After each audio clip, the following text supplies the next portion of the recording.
Yeah, well, we've been looking very closely at this because in the past years, a growth slowdown in the US would have had a big impact on Latin America.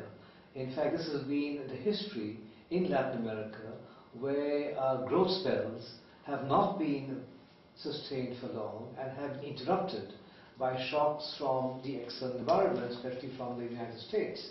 This time around, we see that growth in Latin America is being sustained. They continue to grow above trend, even as the United States is now growing below trend. And I think this is because there have been important structural shifts in Latin American economies.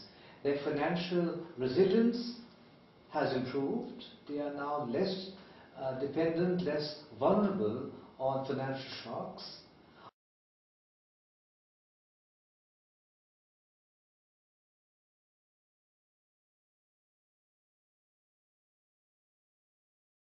I think it is early to declare victory. I'm reminded by what Desmond Lackman's PowerPoint at the presentation at the AEI. It was titled No Time for Complacency.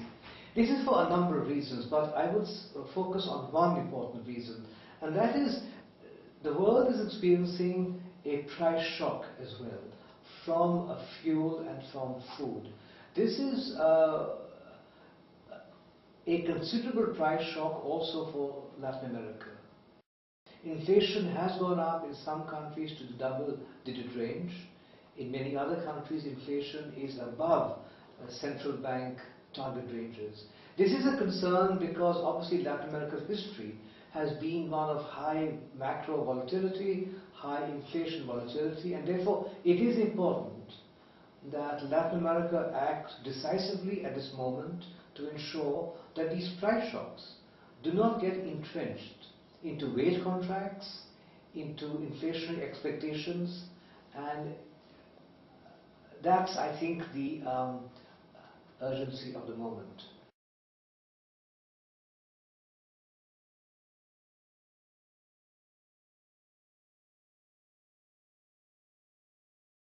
Well, I would focus on two aspects. The first is maintaining low inflation, and what's happening today is a test of the new inflation targeting regimes in many countries. So in a short-term sense, they need to demonstrate that they can withstand the current period of price volatility and price shocks.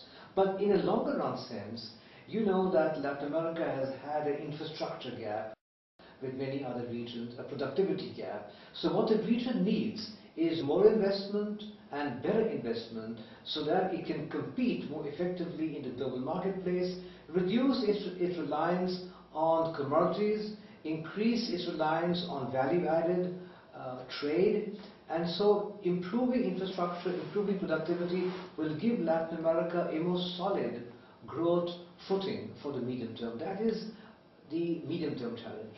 And I would like to reiterate that this is an early test, and maybe the first test, of the region's new commitment to macro stability.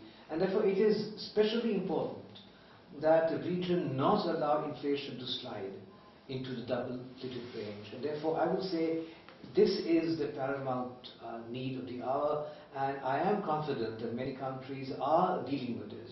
We saw Brazil has recently raised interest rates. This is the right response to keep expectations and inflation in check.